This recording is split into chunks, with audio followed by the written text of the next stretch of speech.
संसद परिसरात भाजप खासदार प्रताप सारंगी जखमी। राहुल गांधींनी धक्का दिल्याचा सारंगींचा आरोप। तर मला संसदेत जाण्यापासून रोखत होते, राहुल गांधींचं स्पष्टीकरण।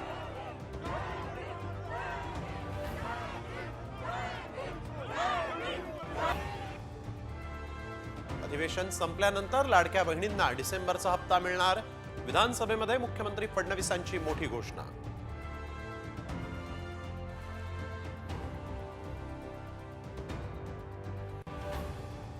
मुंबईत सीएसएमटी स्थानकाच्या बाहेर प्रकाश आंबेडकरांच्या नेतृत्वात आंदोलन।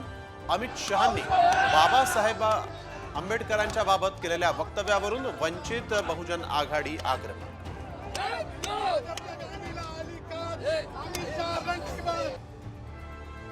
राम शिंदे निवडून आले असते तर गिरीश महाजनांचं मंत्रिपद गेलं असतं। सभापती झाल्यानंतर शिंदेंचं अभिनंदन करताना अजित पवारांची महाजनांवर टोलेबाजी।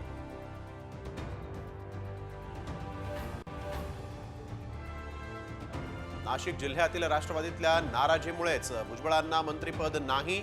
सूत्रांची माहिती, भुजबळांना मंत्रिपद न देण्याची कारणं सामवर।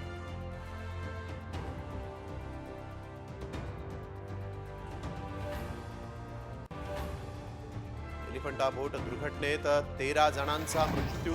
बेपत्ता असलेल्या दोघांचा शोध सुरू। नीलकमल बोटीत क्षमतेपेक्षा जास्त प्रवासी असल्याचा प्रत्यक्षदर्शींचा दावा।